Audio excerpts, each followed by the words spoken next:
Now it gives me just immense pleasure. I'm so humbled to have this coach on today with 50 years at Three Rivers College. Gene Bess won 19 or more games 43 times. So 43 out of 50 years. Unbelievable. 23 regional 16 titles, competing in the national tournament 17 times, played in 4 national title games, winning in 1979 and 1992. In 2006, he became the first men or woman college basketball coach to win 1,000 games. Then again, 1,100 games in 2010, 2015, 1,200 games, and in 2020 retired with exactly 1,300 wins. He coached and mentored dozens of successful players and coaches. Latrell Sprewell is probably the most well-known player you may have heard of. In the early 90s, played at Alabama and then in the NBA. But 42 former players have gone on to become coaches. Robert Kirby at Georgetown, Anthony Bean Sr. at Northern Illinois, Dominic Okon, who I think we had jump on back there a few minutes ago. I sent him an email. He's at Wichita State, and he said, and his son also is on, former player and now coach, head coach. But Brian has been his assistant, I think 27 years, if I'm not mistaken. Right, Brian? Correct.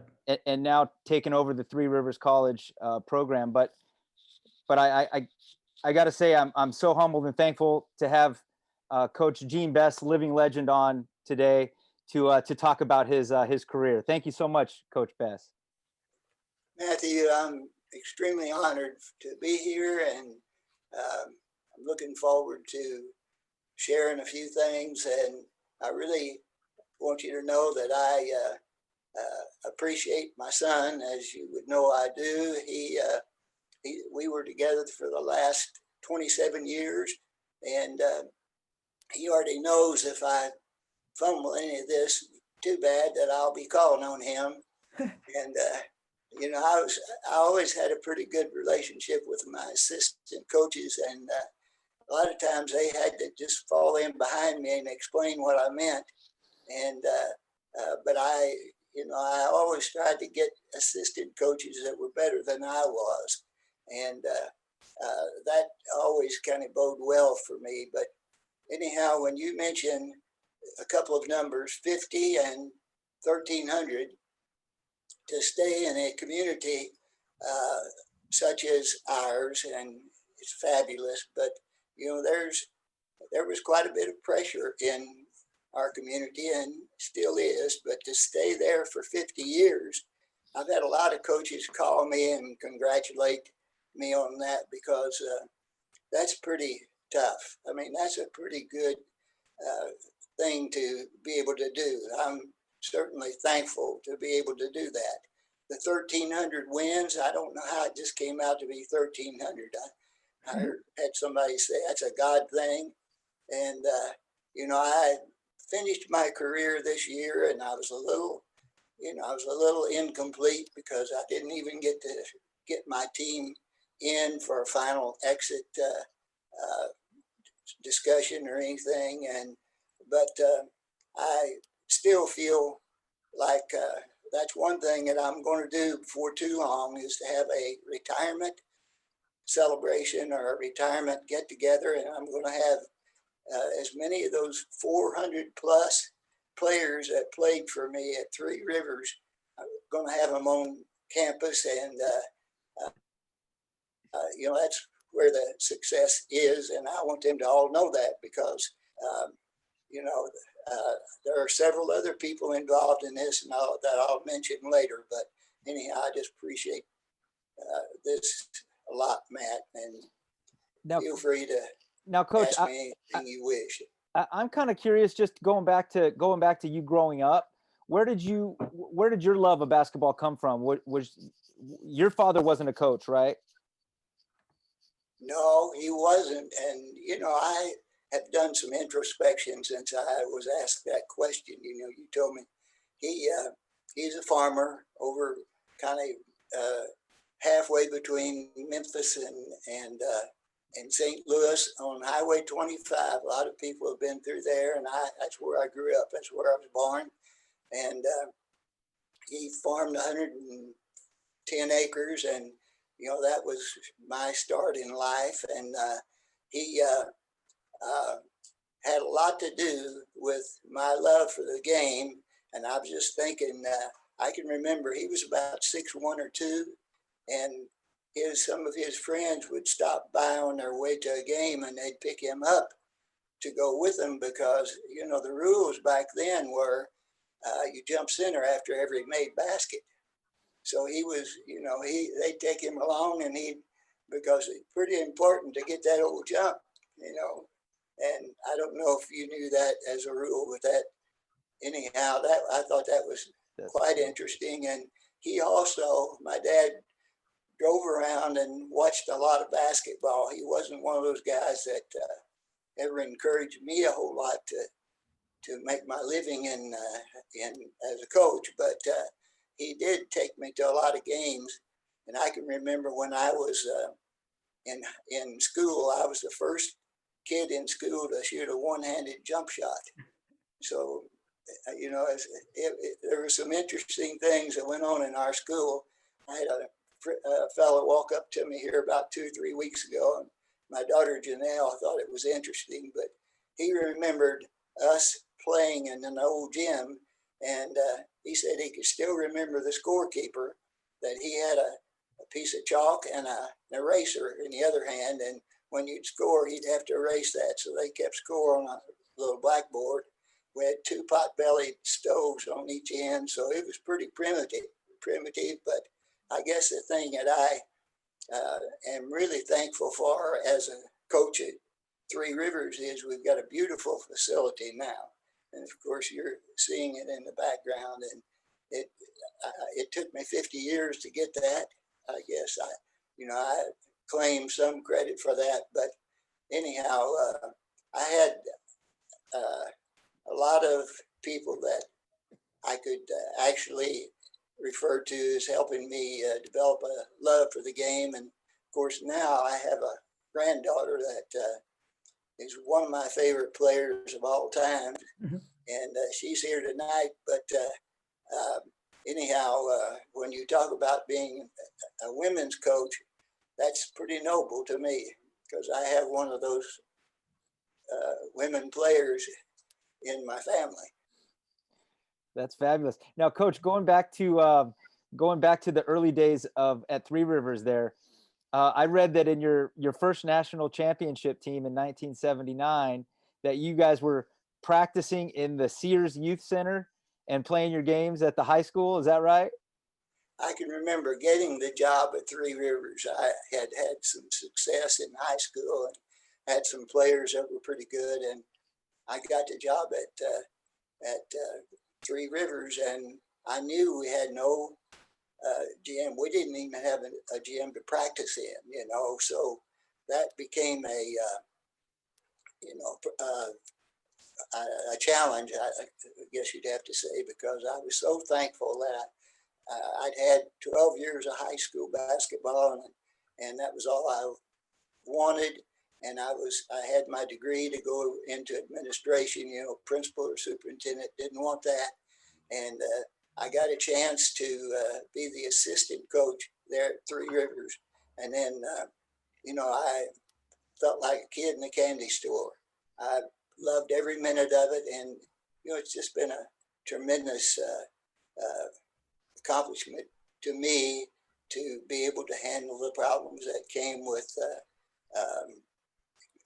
we had another facility along the way, but then to just finish it off, now we got really probably as good nearly as nice a junior college facility as there is in the nation.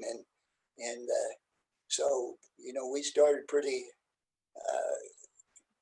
from scratch, and we're in pretty high cotton right now. That's pretty amazing. Now, the first coach that you worked for there at Three Rivers, that was Bob Kradich, is that right? Right. Okay. Now, from what I understand, I tried to do a little research on him, And from what I understand, he lives about 100 miles from me out here in California. Would, And he's had a wonderful career as an artist after he that's it. That's stopped it. coaching basketball. I did everything I could to reach that man. I Yeah. sent emails. I called. The art studio, the art gallery that his art was in is no longer open, I think, because of COVID. So I tried everything I could to get him on, and I could not get a hold of him.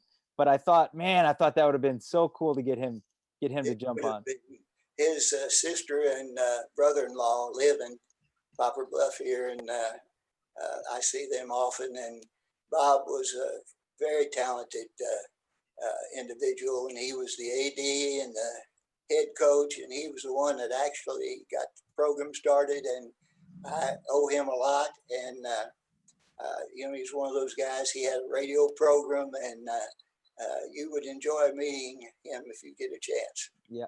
Now, when you started, were you immediately the athletic director as well, or did you take on that role years later? No, I ended up when Bob left after 1 year. I was the assistant for 1 year, and then I took over. You know, we're in a fairly financially depressed area, but I mean, it's a wonderful area. It's got a lot of possibilities too. But we were pretty tight budget wise, and I ended up being just about everything. I was the AD and the physical education instructor, and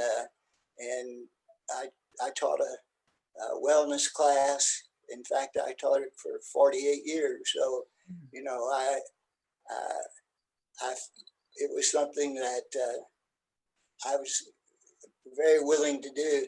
It's been a great career, and I think I did a good job as an athletic director too, because we've had good programs. Right now, I think we're at our best. We have a really good girls softball team, good girls basketball team, and we're the AD position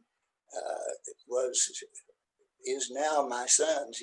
Brian's now the AD, so I had the whole thing, and was thankful that I could be in that position.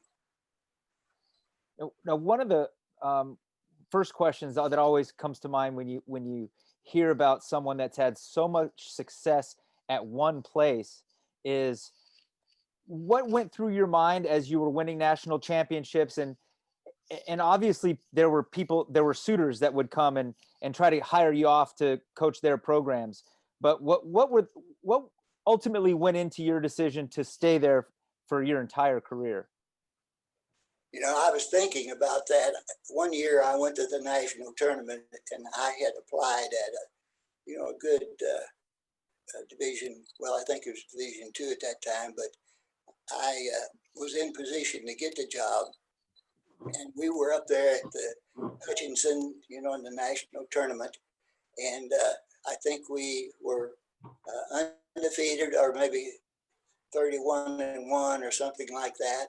And I can remember we played a team by the name of Yavapai, from Arizona, and they beat us, which was, they probably wouldn't agree to this, but it was an upset. And but I can remember thinking, I hope I don't have to leave, because I had an awfully good thing going, and I knew exactly the challenge and the possibilities and everything that went with my job there. And but I had a few others too. But anyhow, I didn't get that job, and I was so thankful I didn't at the time. But after we lost to the first round of the national tournament, I didn't know whether that was a good thing to wish for or not. But anyhow, I had a few other options, but I really don't regret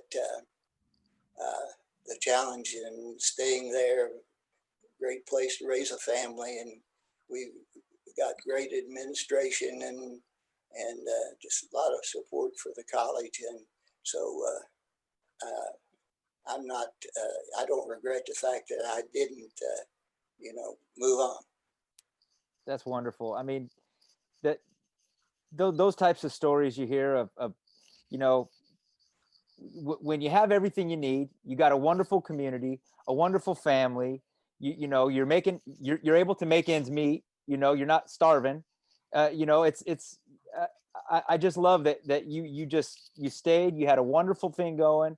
You raised a great family, and the Three Rivers owes you a debt of gratitude. I mean, that is fabulous. It's a great story.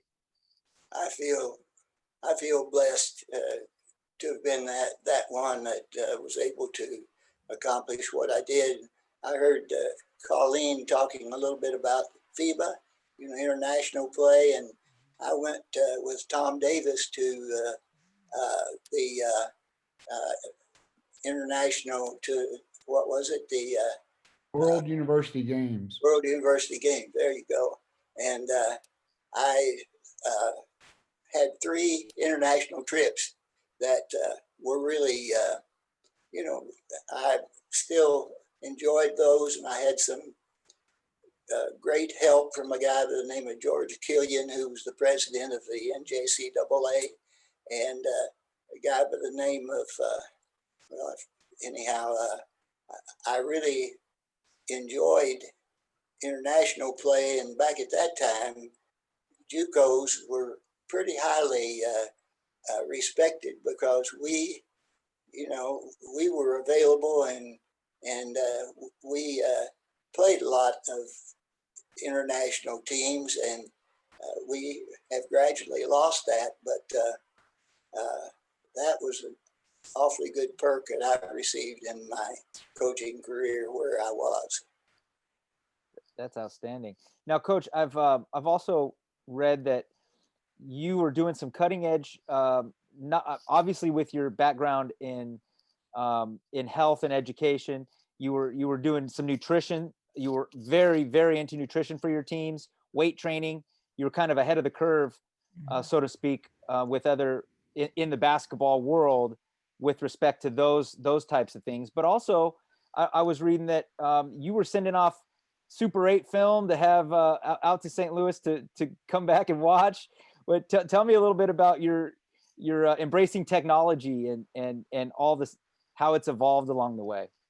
That doesn't seem so impossible now, for sure, but with all the expertise that I see around me and handling, even with this program. But I had a good friend up at SEMO, one of my teachers, that was a weight guy. And, very few people believed in weights when I first started coaching. And, Johnny Wooden was everybody's hero, I guess you'd call, but he didn't, as far as I know, he didn't lift weights. He didn't believe in lifting weights. But anyhow, I thought that gave me an edge, and I think it did. I went to a lot of coaching clinics. I read every book that I could read, and I really worked hard, but I tried to get a little edge, in nutrition. I still think nutrition is it's a key to everything.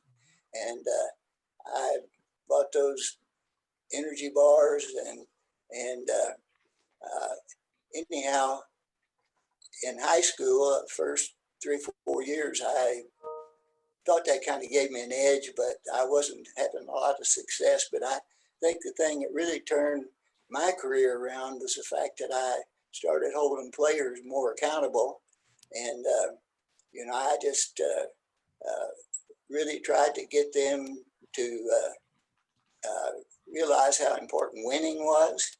And we had and I don't know how many coaches think this is that good an idea, but we would have checks and balances, a penalty system. If you had too many turnovers, why, we spent some time paying for that on the court, kill drills, whatever you call it. And I think that really was a key, and I thought I like to share that with young coaches, that the more you can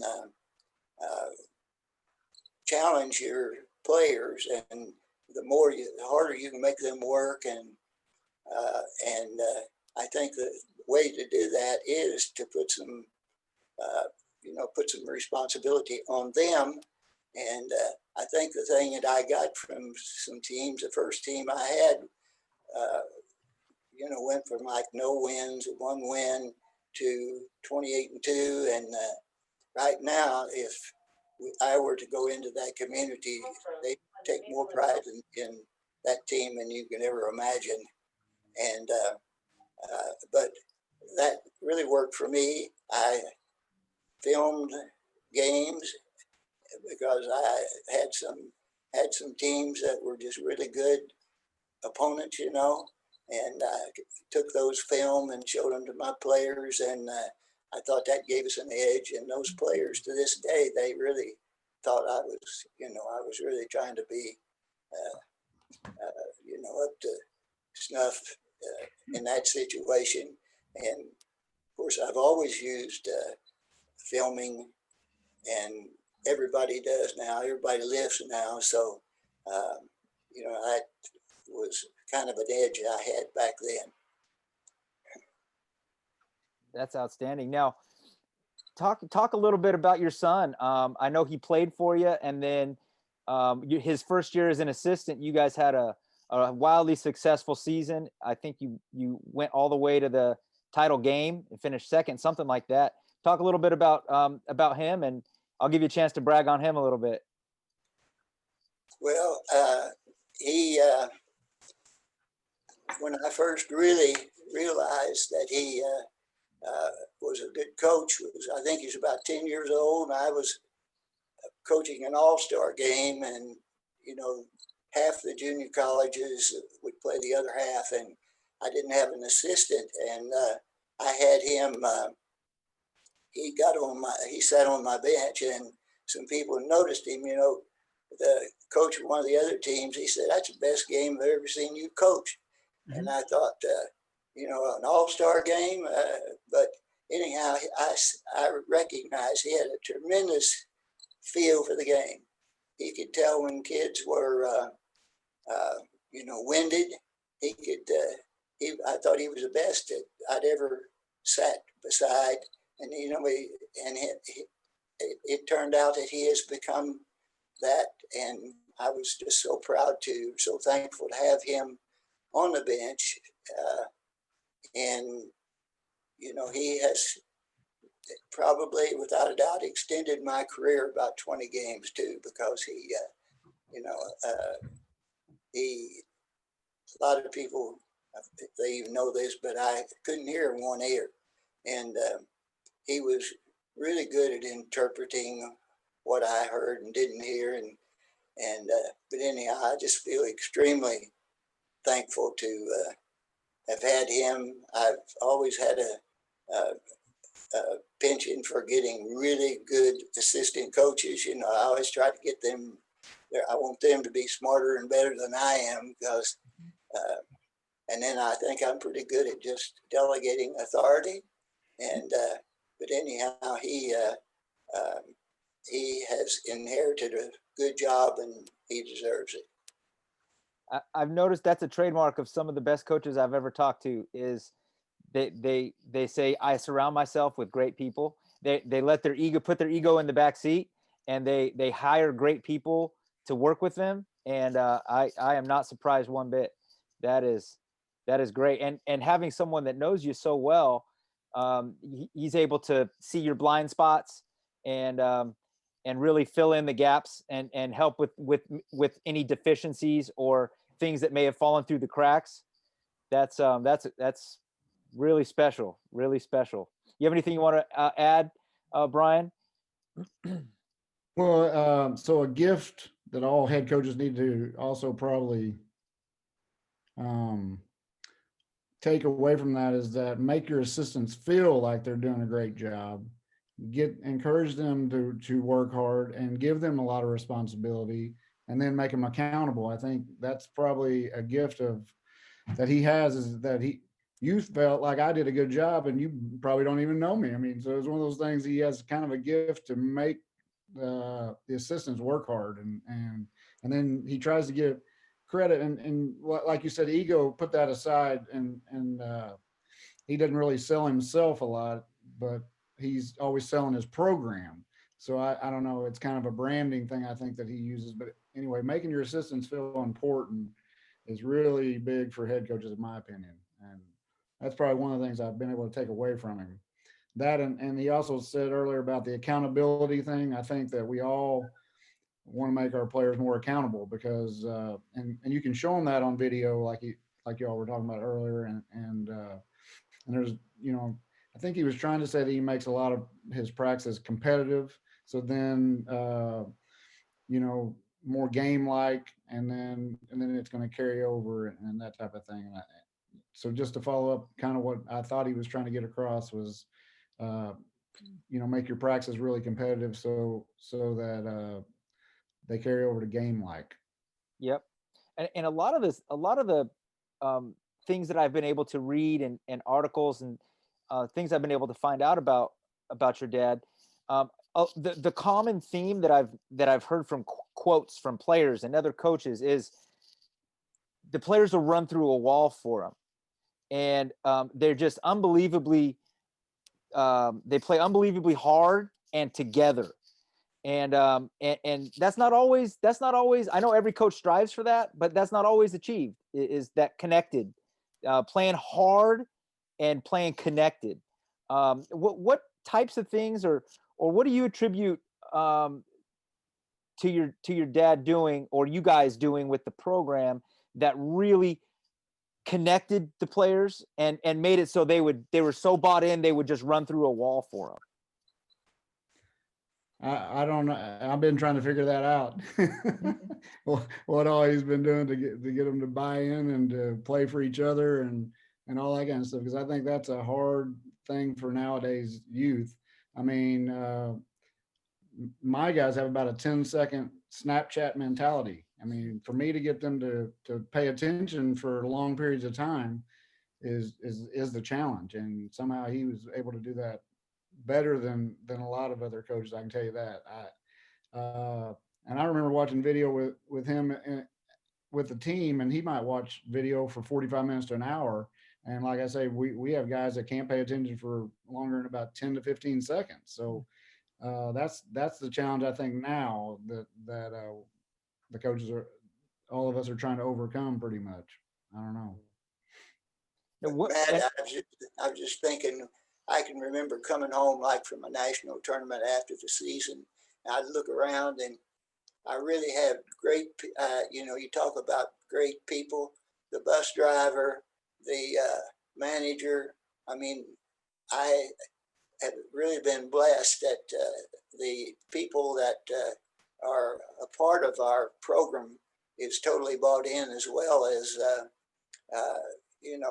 they're just special people. And then, of course, what really stands out is when you have a college president that really appreciates you, and a president and the board of trustees. Those are so important in junior college, and I've had that. In fact, this is not bragging, but I was so thankful when the president and more or less the board, they said I could stay till I was 90. And I thought, I don't know. I finally came to the point where I realized that I didn't want to get in the way of the players. And I thought I coached pretty well this past year. I keep good assistant coaches around me. And I think that we have 2 assistant coaches now that are going to come in and do a really good job. And I think I stayed long enough. I think the key to my job has always been to be there and make the players as good as I can. And I think I had come to that point where I physically could no longer do that. Now you had, did I read you had knee surgery a few years ago? I had knee surgery, 2 back surgeries, and then I had a couple of other falls and stuff. In fact, Yeah. I'm up here right now in St. Louis looking for a little, or not exactly but it could be a procedure of some kind, and that isn't something that I look forward to. But I have a wonderful family, and they're wanting me to do whatever I can do to stick around a while, I guess. Yep. Well, we had a coach on, Harry Peretta from Villanova, that coached the women there from 1978 till he just retired. And he was also talking about it was hard for him to make it through a practice. He was in constant pain, and he also retired at the end of this past season. So I can definitely understand how that would be tough. Well, with the COVID, I think it's a perfect timing too. This has been the pandemic, or whatever you want to talk about. It's been a trial for a lot of coaches, and I'm not sure his patience and everything else would be tried for sure on that. I think we're all getting trials by fire from the pandemic type stuff.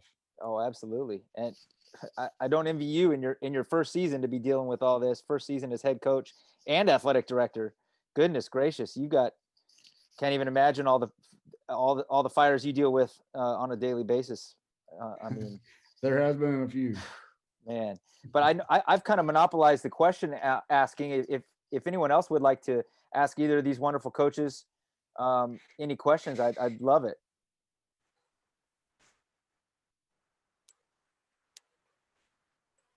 Check the chat. Let's see.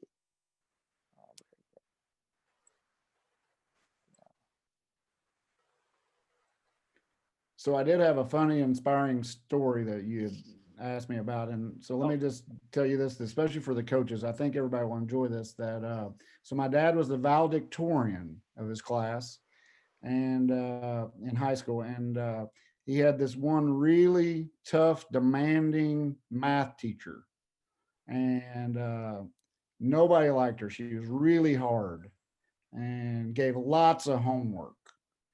And then he had this English instructor that let him watch movies and just was playtime a lot in class, and just was everybody's friend. Everybody loved her, and he couldn't wait to get to English class. And man, he really didn't want to go to math class.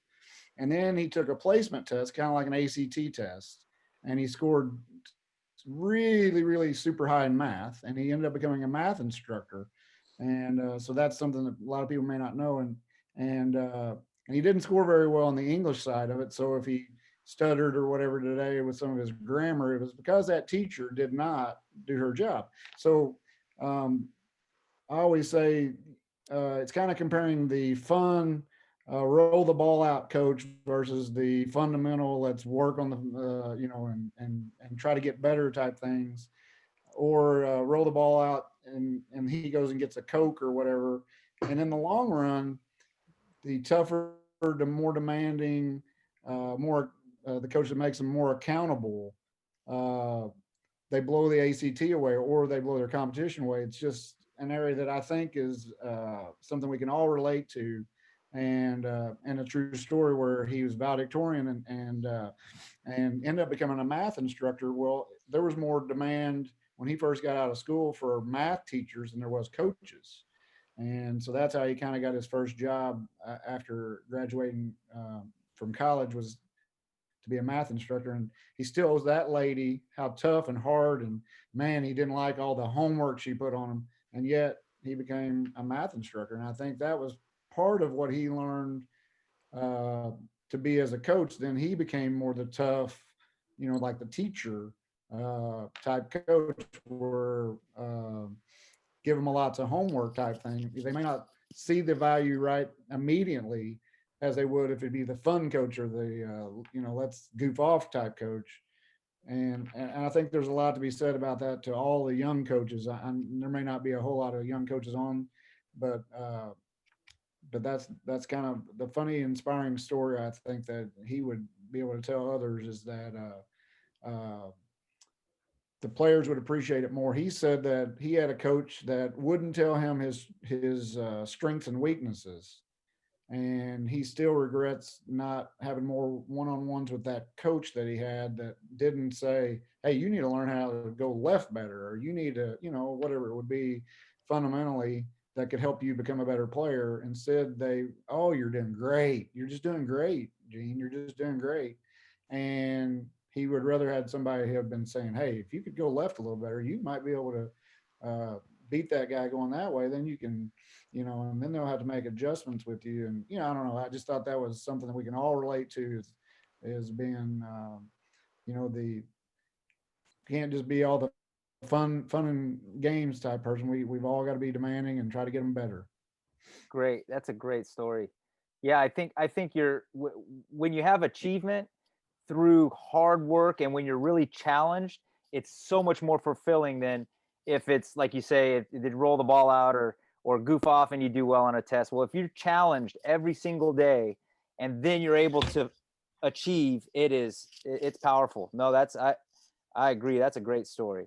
That's a great story. Steve Yang. Matt, I might add, I consider myself a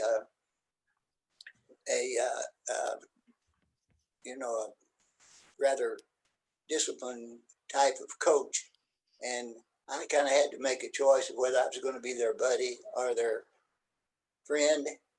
And I tell them I'm going to be their friend, and they're not going to like a lot of what I'm going to tell them, but I'm going to do everything I can to make them better. And I think that's really what it's all about in the long run. Yeah, and that earned their respect. You need people to tell you the truth. That's for sure. That is for sure. This gentleman that jumped on from Georgetown is who really introduced me to you and suggested I reach out. So Steve Yang, why don't you introduce yourself, and thank you again. Hey, Coach Bess, how you doing, Brian? You doing all right? Hey, I don't know if you guys remember me.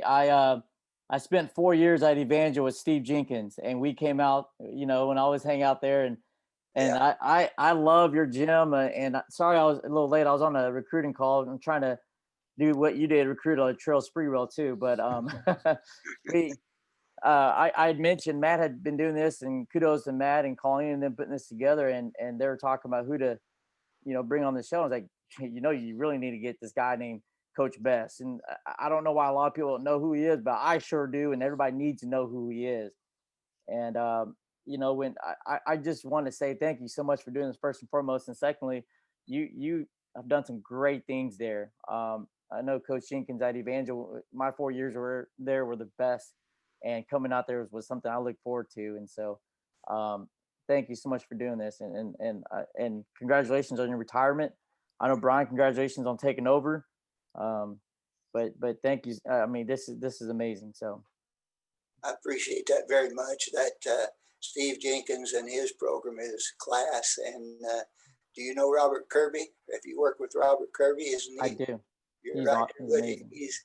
He's kind of he's a source of pride for our college, and he's a great guy. Yes, one of the best in the business, definitely. So, do you guys still have do you guys still have your Brian? Do you still have your assistant that was working underneath y'all? I can't think of his name.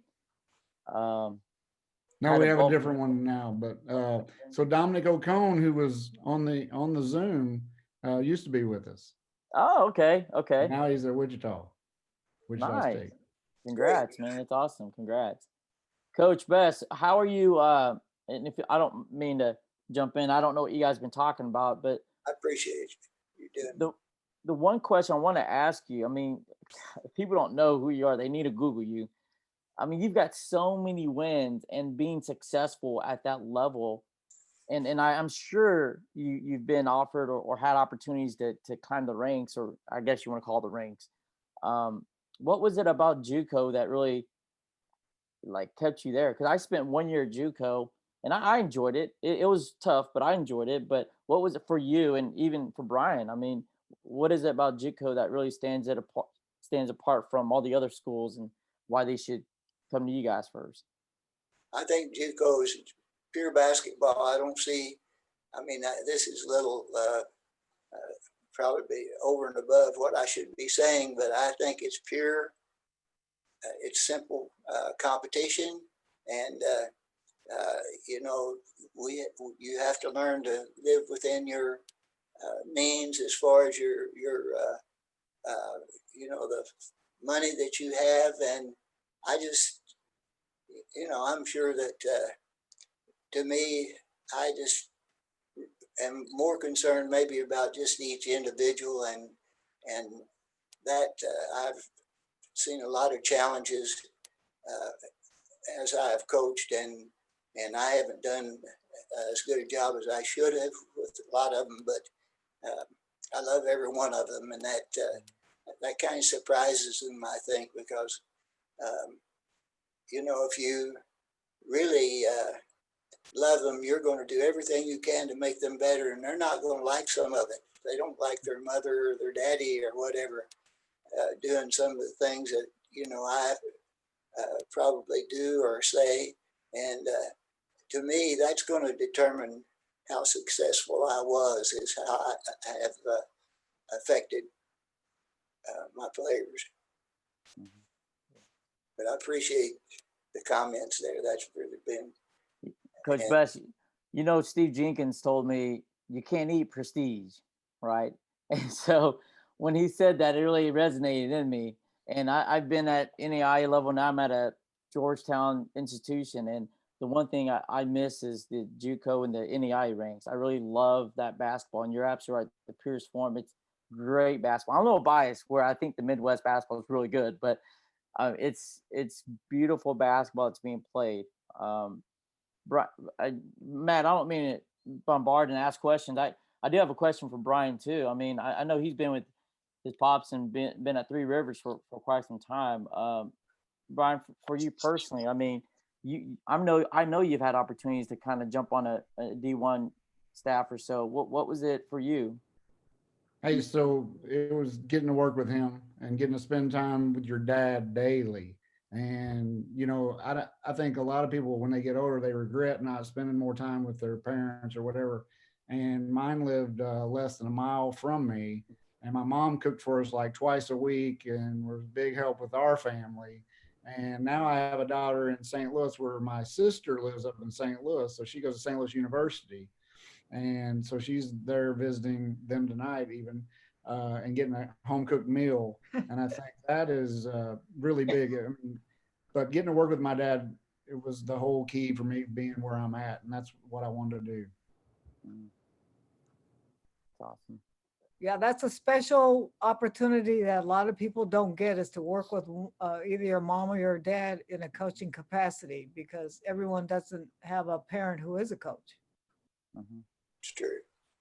Yeah. Hello, everybody. That's my friend. Yeah, I just want to His say, other son. thanks, Matt, for having me on here. And I've enjoyed. I work with Coach Bess and Coach Brian, and it was very, very one of the best experience in the business for me, just because the way Coach does his program and how he handles adversity and success, and you can never tell which one is which, just because he's so stoic with everything he does. You guys, we mentioned about watching film. That's one of the things that I believe in today's, even though it was an advantage for coach back in the day, it's still very much in play now more than anything else, because the kids these days, they like Coach Brian said, they have a very small attention span. But if they see what they do, they take that more into consideration, and that's one of the things. When I played for Coach, he says, I'm going to rub their noses in the film the next the next day, and nobody wants to be called out, because he would show it over and over again, even though back then it was a VHS deal where you would rewind and fast forward, and he would laser on you for at least 2 minutes, and you'd be wishing that he picks on somebody else and leave you alone. So those are the good days, and you tend to learn from that. So that's one of the things I took away from coaching with Coach Bess, and it has helped me in my small journey in the business. And also, Coach Brian is probably one of the best I've been around with when it comes to going to, JUCO. Then when we were working together, we didn't have the luxury of exchange films and all that kind of stuff that goes on nowadays. But he's probably one of the best where we'll go and scout a game, and he would see a play one time and he will write it down just like that.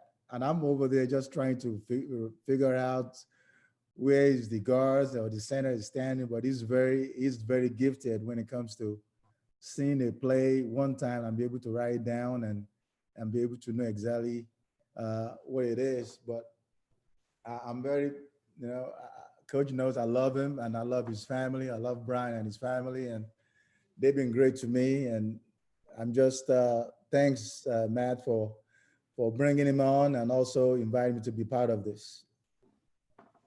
Oh, Dominique, Yeah. hey, I want to say real quick, Matt, that Dominique's absolutely right. The one thing that caught my eye was their VHS camcorder when we first got there, right, Brian? And I was like in shock that they were still using this equipment. And I'm like, man, we've got to find ways to kind of upgrade a little bit. But I know I'm sure you guys upgraded, and it was awesome. Though. Your video guy was great, and you guys did a tremendous job of just doing the work there with I guess I want to say low resource, but it was amazing. And Coach Bess, you ran a great solid program. Just watching you guys play, you guys ran a great program. I don't know if you guys ever get a chance. Brian, do you guys record practice? We don't, but we are in fact on Synergy this year, which is like a brand new thing that everybody else has been on for like 10 years. I know. No, it's we're getting to watch like the WNBA. We can pull up WNBA games. We can pull up NBA games, and it's just like a new world out there for us.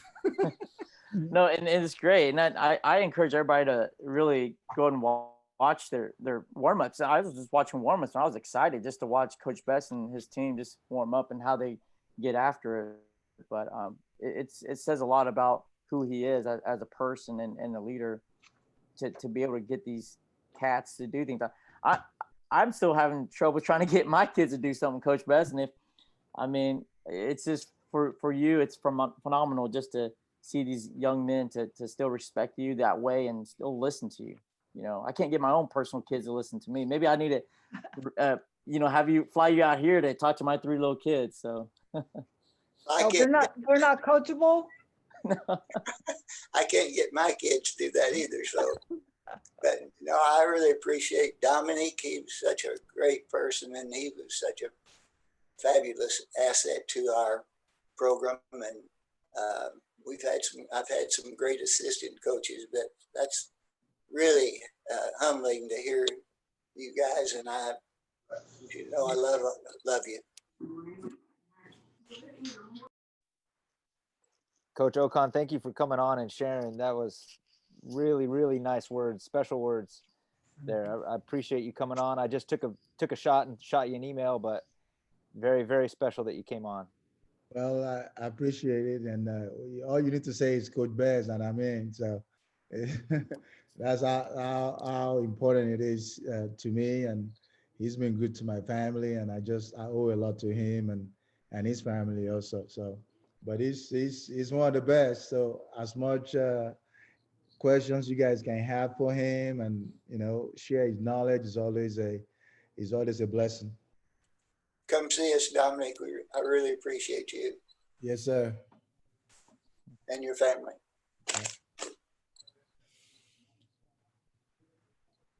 Well, this has been just a very special conversation here tonight. And obviously, if there's other questions, now's the time for either coach. But man, I can't thank you enough, coaches, for coming on and sharing with us tonight. Hey, Matt, I have a quick question. Hey, Coach Bess, you don't know me, but I'm very familiar with your program. I had the chance to play for an NJCAA national championship in 2000 from a small school called Calhoun in Alabama. We ended up losing the game, but we're very familiar with you all in your region. So this is my question. I'm a head coach at a university out here in California, and I'm a very big juke advocate just because I actually went through the path and went Division I and played after that. So what do you think these days is the biggest misconception of junior college athletes? And then the second part to the question is, I'm NJCAA over CCCAA. I think the athletes are better in the NJCAA. What do you also think about that? You know, I'm not sure about all of that. I don't have a real good answer to that, but I really do have some great friends that I've coached over the years, and I think I'm just so thankful that I've been able to coach like over 400 kids, and I look at coaches and their opportunities. I heard Billy Graham here a while back say that coaches have more opportunities to impact the community and people than any other profession in town.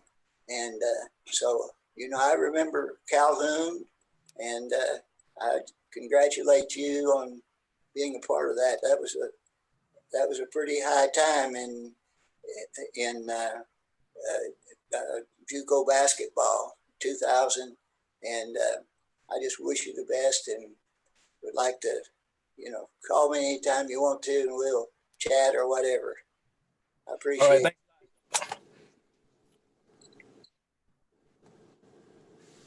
Coach Bess.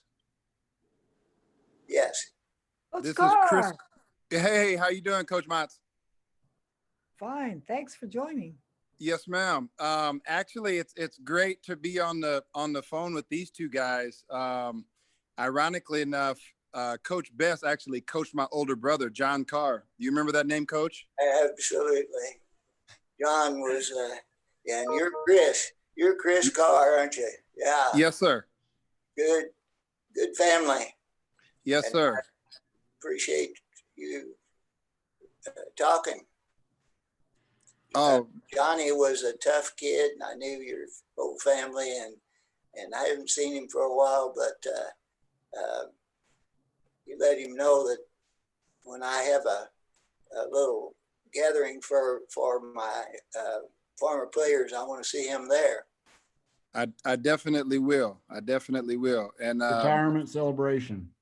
Retirement celebration, man. I will definitely let him know. And I also know Brian very well. Whenever I was coming up in high school, I got a chance to go to basketball camp down at Three Rivers, which was a great experience for a small town kid like me. And I had to get good fortune to having Brian and some of the other guys like Anthony Bean and Sean Pecklove and Brian Price and Justin Wimmer. All you guys picking on me enough to where I actually turned out to be an okay basketball player. Sure were. And by the way, that was one of you guys' national championship teams as well. So right, that makes it a little easier to coach when you got talent like that. And yes, Johnny, sir, it does. And your brother Johnny was one of the best at drawing a charge, which I'm a great advocate of, and I appreciate you and Johnny and your family. Well, I appreciate that, Coach. Thank you, man. It's great to get an opportunity to see you guys. Whenever Matt sent me the email and said, I was going to have Coach Bess on there, I sent him an email right back and said, I know him. He coached my brother, and I know Brian as well. So thank you.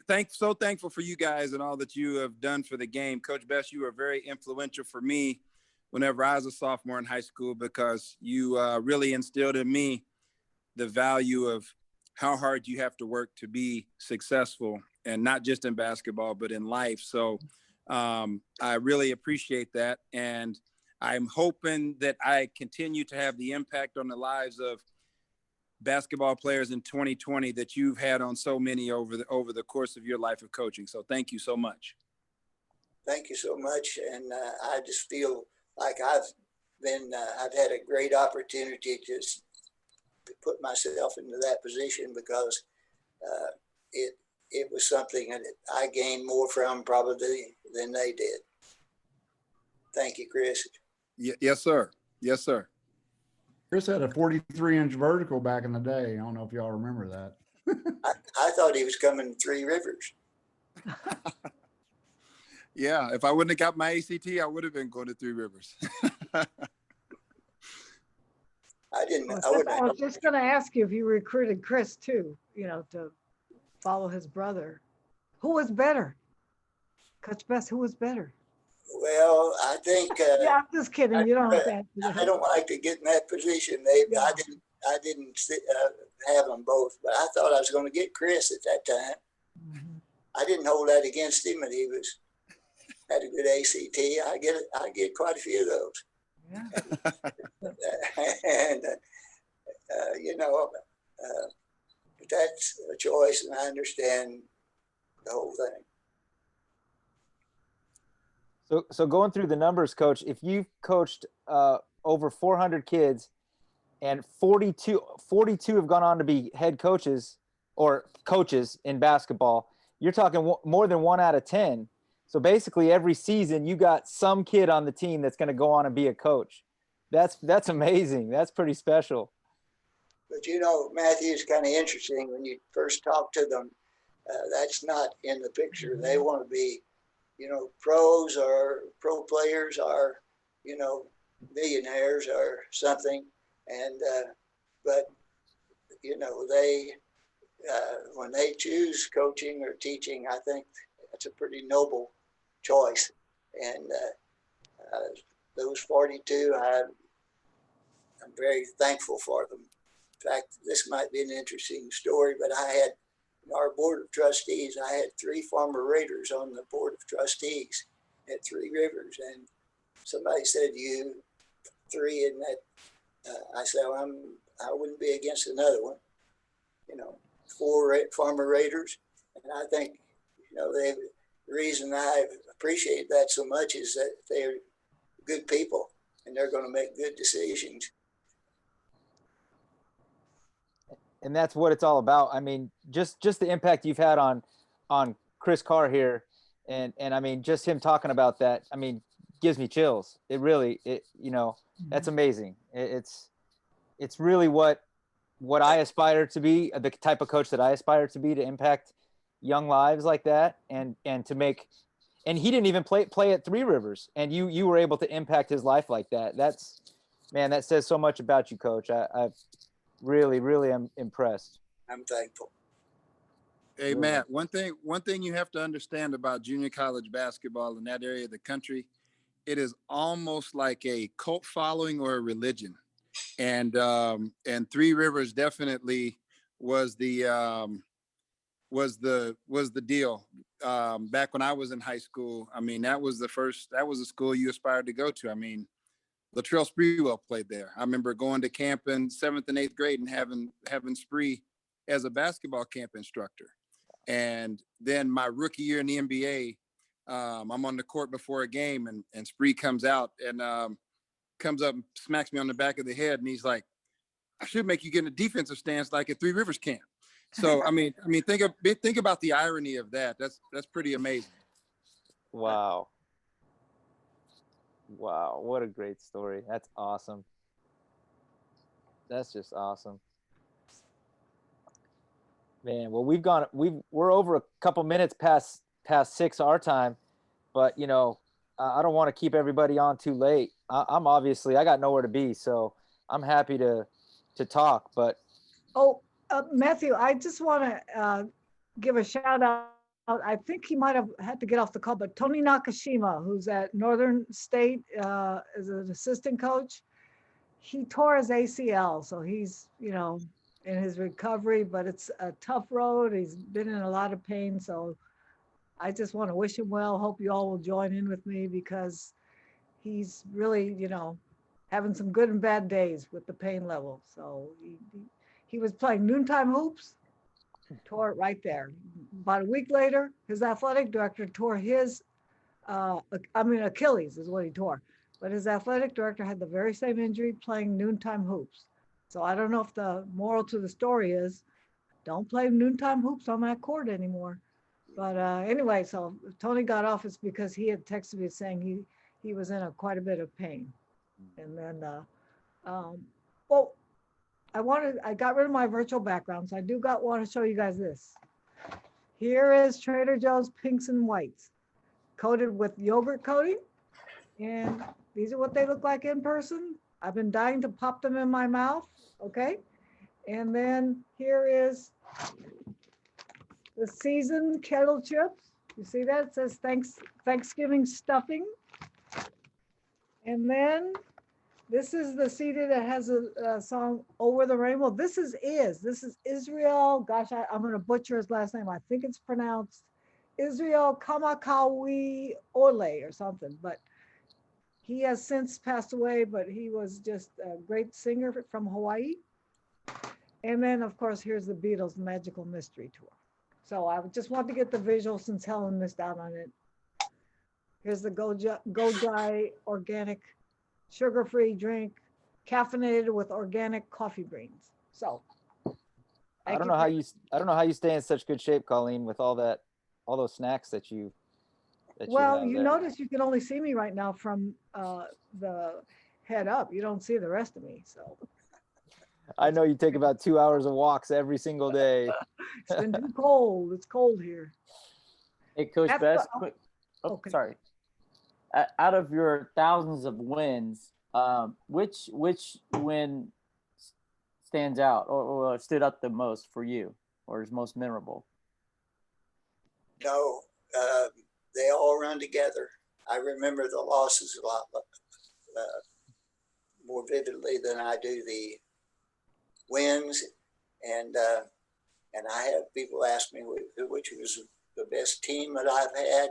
And I usually try to say I'm still waiting for that, but that's not a good answer anymore. But right now, I really am looking forward to watching my granddaughter play up here in St. Louis. So I have something to fall back there on. And so retirement's not just totally without some exciting things in the future.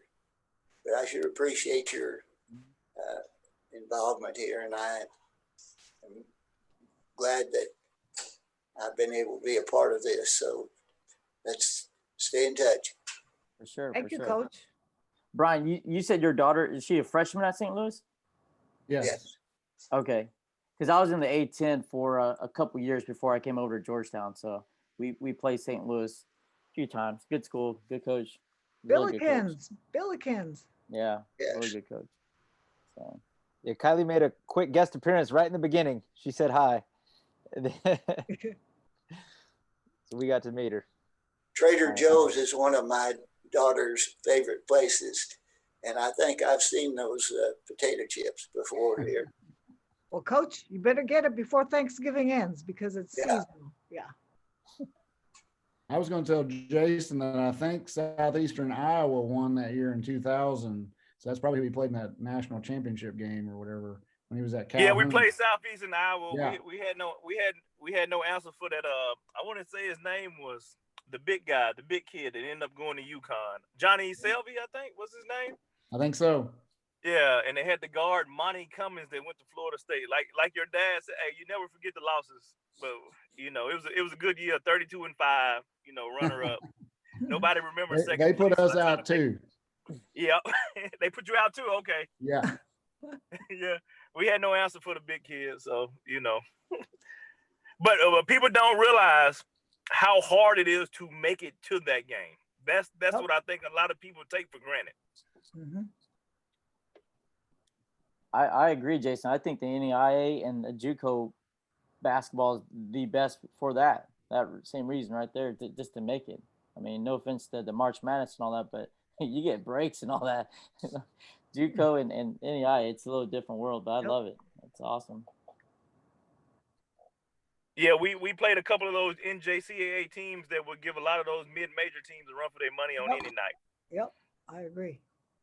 Exactly. Well, coaches, I appreciate everyone coming on, and Coach Bess Senior and Coach Bess, younger Coach Bess. thank you so much for coming on Thank you. and spending time with us and sharing the game and sharing all your wisdom. Coach Bess, thank you again. I will never forget tonight, ever in my entire life. Thank you so much. You're so Thanks kind. for sharing. Thanks for really sharing. enjoyed this. Yeah. Thanks, Matt. Yeah. Thank you. Thank Yeah. you for your time.